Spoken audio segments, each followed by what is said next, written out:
பாஜகவே வந்துட்டா கூட சரி, நீங்க திமுக வாக்களிக்காம பாஜகவே இங்கே வந்துட்டா கூட சரி, அதை எதிர்த்து நிக்கிற ஆற்றல் நமக்கு இல்லை நீங்க நினைக்கிறீங்களா?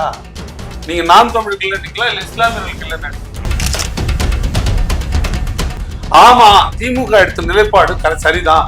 இஸ்லாமியர்கள்லாம் தீவிரவாதத்தை தான் ஈடுபட்டாங்க, அதனால திமுக அவங்களை விடாது கரெக்ட் தான். நாங்க இஸ்லாமியர்கள் தீவிரவாதிகளாக தான் நாங்களே. நீங்க சிறுபான்மை சமூகத்தை, மத சிறுபான்மை சமூகத்தை, கிறிஸ்தவர்கள், இஸ்லாமியர்களை நீங்க வந்து கொஸ்டின் பண்றீங்க. இதே வந்து இல்லங்க, நீங்க தவறா கேள்வி கேக்குறீங்க. சீமான் அவர்கள் வாங்கக்கூடிய வாக்குகள் பெரும்பான்மை வந்து நான் வன்னியர்களோட வாக்குகள் தான் வாங்குறாரு. 10 பறையர் குடிகளோட வாக்குகள் வந்து சீமான் அவர்களுக்கு போகுது என்று சொன்னால் ஒரு ஓட்டு தான் அந்த இடத்துல வந்து வன்னியர் சமூகத்தினோட வாக்குகள் போகுது அப்படின்றாரு. அப்போ வன்னியர் சமூகம் வந்து இஸ்லாமியர்களை சைத்தான் சொன்னீங்கன்னா நீங்க மடைமாற்றம் செய்றீங்க, நீங்க வந்து திமுக வேலை செய்றீங்கன்னு அர்த்தம். எல்லா இடங்களையும் ஒரு மேடையில தமிழங்கிற நான் ஒரு மதத்தை உண்டாக்கிட்டேன் அப்படின்ற ஒரு வார்த்தையை சொன்னார். இதை மறுக்கிறீங்களா நீங்க? பாஜகவோட அந்த மத வெறிக்கு நீங்க இரையாவீங்க, அதன் மூலமா நீங்க உங்களை இழப்பீங்க. இந்து என்ற சொல்ல நீங்க பயன்படுத்திட்டீங்கன்னா இந்தியா முழுமைக்குமான ஒரு மத கட்டமைப்புக்குள்ள போய் மாட்டிப்பீங்க.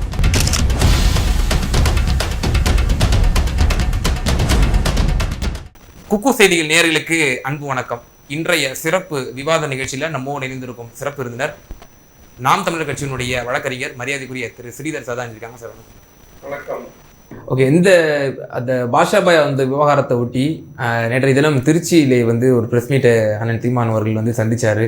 அதில் இஸ்லாமியர்கள் நீங்கள் வெளிப்படையாக சொல்லுங்கள், எனக்கு வாக்களித்தார்களா? உண்மையாக சொல்ல வேண்டும் என்று சொன்னால் அவர்கள் எனக்காக வாக்களிக்கவில்லை. அவர்கள் 6வது கடமையாக, அதாவது இஸ்லாமியர்களுக்கு 5 கடமை, 5 பிரின்சிபல்ஸ் இருக்குது, ஆனால் 6வது கடமையாக வந்து அவங்க திமுகவுக்கு வாக்களிக்கணும் அப்படின்னு இருக்காங்க. நபிகள் நாயகமே வந்து அவர்களிடத்துல சொன்னால் கூட அவங்க வந்து இப்போ நீ நபி இல்லை, திமுகவுக்கு தான் நாங்கள் ஓட்டு போடுவோம் அப்படின்னு சொல்லி ஒரு பிரகடனப்படுத்துகிறாரு அந்த ப்ரெஸ் மீட்டில்.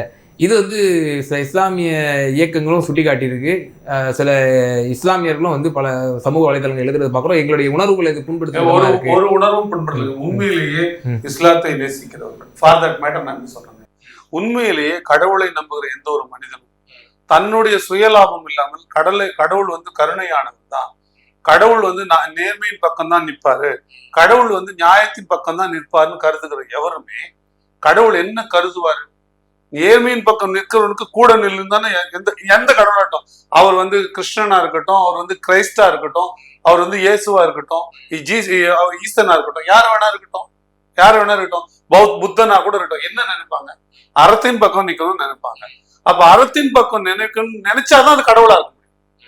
அறத்துக்காக யார் பாடுபடுறாங்களோ, நியாயத்துக்காக யார் பாடுபடுறாங்களோ அவர்கள் பக்கம் நிற்பதுதான் சரியான நிலைப்பாடா இருக்கும். எந்த கடவுள் நினைக்கும் அப்படி நினைச்சாதான் அது கடவுளா இருக்க முடியும். இல்ல அநியாயம் பக்கம் போறவங்கலாம் போ அப்படின்னு சொன்னா அது கடவுளாவே இருக்கணும். அதனாலதான் இன்னி வரைக்கும் மனுஸ்மிருதி விமர்சனத்துக்குள்ளாது. மேலும் கீழும் காட்டுறதுனாலதான், கீழ்மையும் தாழ்மையும் காட்டுறதுனாலதான், உயர்ச்சியும் காட்டுறதுனால்தான், குடியில பிறப்புல தாழ்ச்சியும் உயர்ச்சியும் காட்டுறதுனால்தான், ஒருவனுக்கு ஒரு நீதி சொல்றதுனால்தான் இன்னைக்கு அது பேசு பொருளா இருக்கு.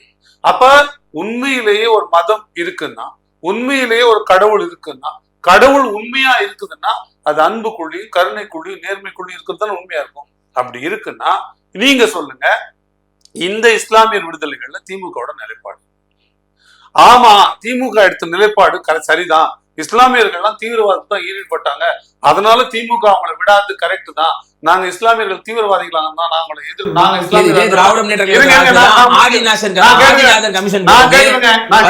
நான் கேட்டுருங்க. ஆமா, அதனால திமுக எடுத்த நிலைப்பாடு கரெக்ட் தான் அப்படின்னு இஸ்லாமிய சமூகங்கள் சொல்லட்டும், நாம ஒத்துக்கலாம், நாம ஒத்துப்போம். அவங்களே சொல்லிட்டாங்க அவங்களாம் தீவிரவாதி இல்லையா? அப்படி யாரும் எந்த இஸ்லாமியரோட நிலைப்பாடும் கைது செய்யப்பட்டவங்க இஸ்லாமிய தீவிரவாதிகளும் அந்த குற்றத்துல தொடர்புடையவங்கன்னா இல்ல, அப்படி எந்த இஸ்லாமியரோட கருத்தும் இல்லை. அப்படி இல்லைன்னா என்ன அர்த்தம்? அவர்கள் எந்த குற்றமும் செய்யப்படாமல் அல்லது சட்டத்துக்கு மீறி அரசால தேக்கி வைக்க சிறைகள்ல வைக்கப்பட்டிருக்கிறாங்க. அப்படி சிறைகள்ல வைக்கப்பட்டிருக்கோம்ல, அநியாயமா இல்லையா? ஹராமா இல்லையா? பாவமா இல்லையா? அது கொடுஞ்செயலா இல்லையா? அப்படி கொடுஞ்செயல் செய்கிற திமுகவிற்கு எப்படி வாக்களிக்கணும்? இது கேள்வி. இந்த கேள்வி ஏன் நம்ம அதை ஒப்பிட வேண்டியிருக்குன்னா, இப்ப எங்களுக்கு வாக்களிக்கிறோம், நாங்க போட்டிடுறோம், தென்காசியில ஒரு பகுதியில் நிற்கிறோம், இஸ்லாமியர் நிற்கிற பகுதியில் வாக்குகள்ல எவ்வளவு வாக்கு பதிவாகுது பாக்குறோம், எவ்வளவு எந்தெந்த தெருக்கள்ல எவ்வளவு வாக்குறுதி பதிவு. ஆதித்தமிழர்கள் இருக்கிற இடத்துல என்னென்ன வாக்குப்பதிவு, தேவேந்திரர்கள் இருக்குல்ல, தேவர்கள் இருக்கிற இடத்துல எவ்வளவு வாக்குப்பதிவு பார்க்கணும். எங்களுக்கு ஒரு அரசியல ஆய்கிறவர்களா எந்த பகுதியில வாக்கு வங்கி இருக்குது, யார் வாக்களிக்கிறா யார் வாக்களிக்கலாம் தெரியுமா இல்லையா? அப்போ அந்த கணக்குப்படி, அண்ணன் புரிஞ்சுக்கிறபடி, புள்ளி விவரப்படி, இன்னும் ரவீந்திரன் துரைசாமி மாதிரி ஆட்கள் கேட்டீங்கன்னா தெருவோடு சொல்லுவாங்க, எந்த தெருல முடிஞ்சா யார் ஓட்டு போட்டான்னு கூட அவரால் சொல்ல முடியும். அப்படி பார்க்கும்போது ஓட்டு போடலன்னு தெரியுது. நாங்க வாக்குக்கு அரசியல் பண்றதா தான் வெறுமனே இஸ்லாமிய வாக்குகளை, நீங்க அவரு அண்ணாமலை சொன்னார்ல, அவர் இந்து வாக்குகளை பொறுக்க முயற்சி பண்றாருல, அது போல நாங்கள் பொறுக்க முயற்சி பண்றதா இருந்தா இந்த நிகழ்வுக்கு பிறகு, இவ்வளவு 3 தேர்தலுக்கு பிறகு இஸ்லாமிய வாக்குகள் பெறாத நிலையில நாங்கள் ஏன் இஸ்லாமிய கைதிகளின் சிறைவாசிகளின் விடுதலைக்கு பாடுபட வேண்டும்? அப்ப அதுல இருங்க நான் என்ன உடனே சொல்லிக்கிறேன். அப்ப என்ன அடிப்படைனா, நீங்க ஓட்டு போடுறீங்க இல்லைன்னா இது ஒரு அநீதியா இல்லையா? நீங்க ஓட்டு போடுறதுக்காக நாங்க இதை கேட்கல, நீங்க ஓட்டு போடலனாலும் கேட்போம், நீங்க எப்ப ஓட்டு போடலனாலும் கேட்போம். அப்ப இந்த அநீதியை தெரிஞ்சுக்கிட்டோம். நீங்க திமுகவுக்கு வாக்கு போடுறீங்கன்னா நீங்க குரான் படிக்கிறீங்களா இல்லையா? குரான்ல அது சொல்லப்படுதா இல்லையா?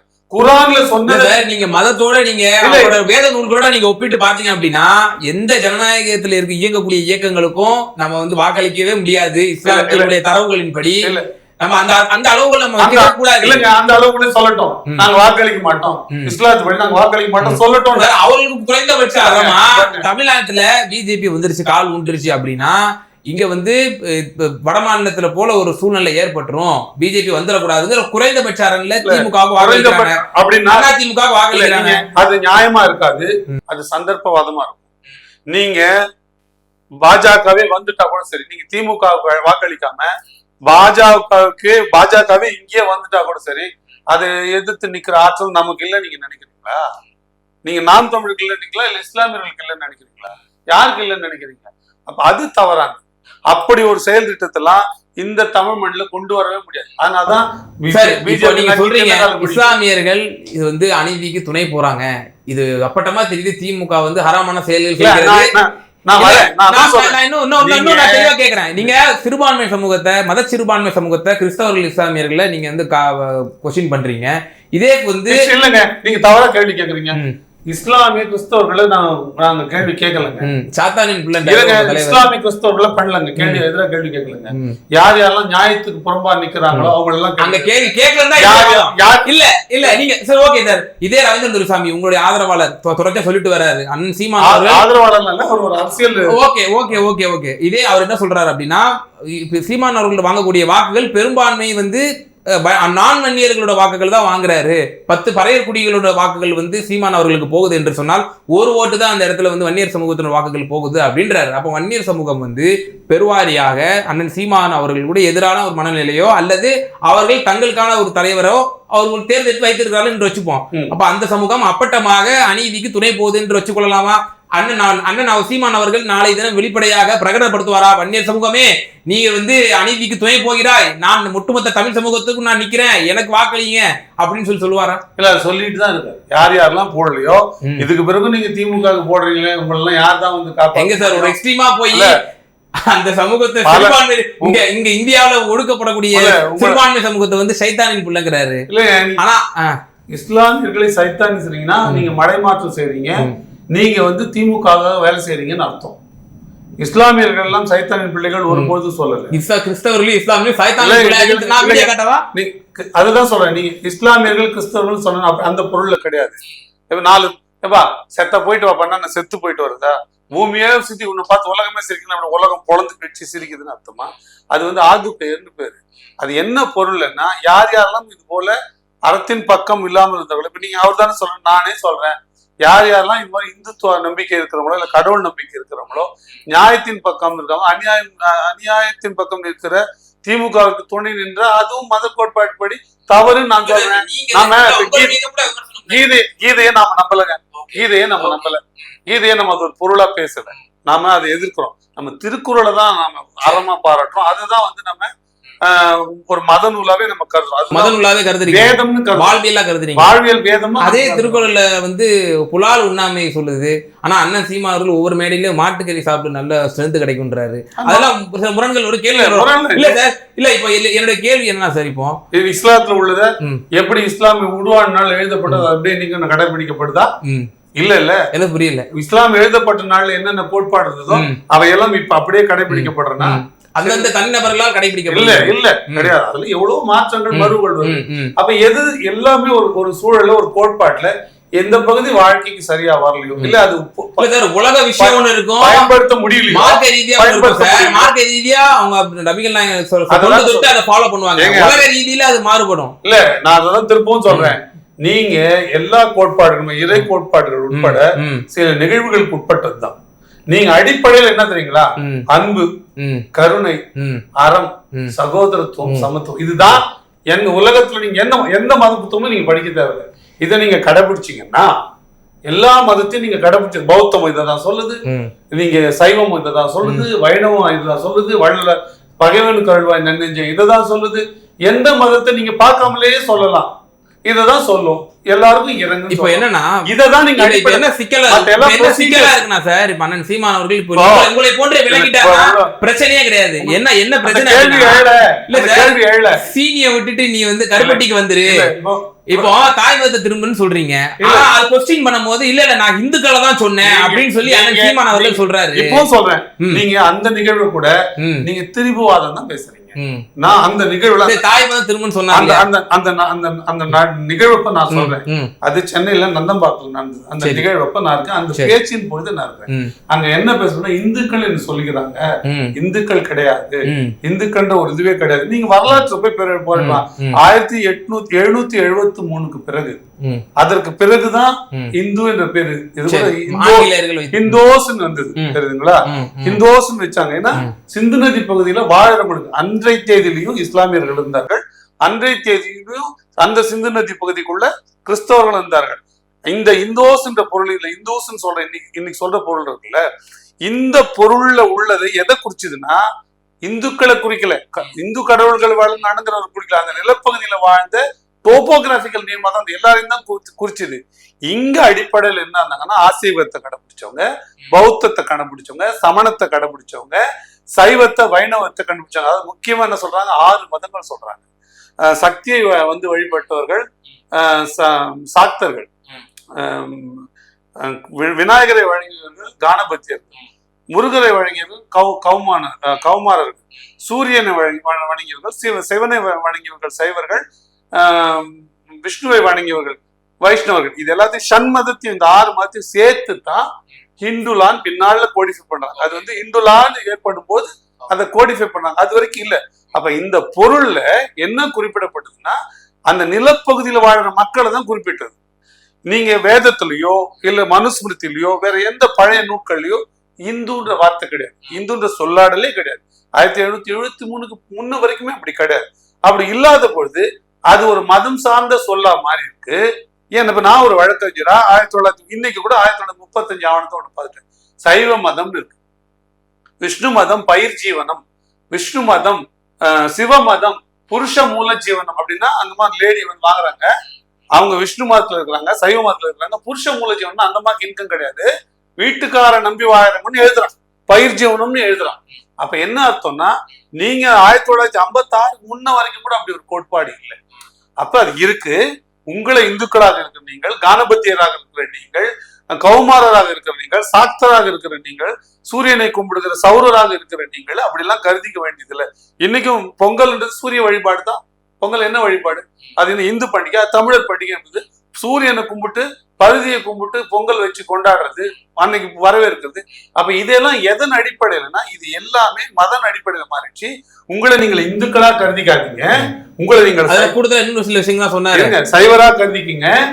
அவரை வந்து நீங்க வந்து உங்களை வந்து விஷ்ணு கும்பிடுற வைணவர்களா கருதிக்கிங்க, கானபத்தியர்களா கருதிக்கிங்க. அப்படி பின்ன வந்து முருகனை கும்பிடுறவர்களா நீங்க கருதிக்கிங்க. இந்துன்னு பாத்தீங்கன்னா தாய் மதம் திரும்புங்கள் அந்த பொருளை சொன்னாரு. இன்னொன்னு சொல்றேன், எல்லா இடங்களையும் ஒரு மேடையில சொன்னார் தமிழங்கிற நான் ஒரு மதத்தை உண்டாக்கிட்டேன் அப்படின்ற ஒரு வார்த்தையும் சொன்னார். இதை மறுக்கிறீங்களா நீங்க? இருக்கட்டும், என்ன தீநிலாகி உருவாக்கப்படலையாங்க? எங்க வள்ளலார் ஒரு மதத்தை உருவாக்கலைங்க, என்னங்க தவறு இருக்கு? எங்க கிறிஸ்தவம் எப்பங்க உருவாச்சு?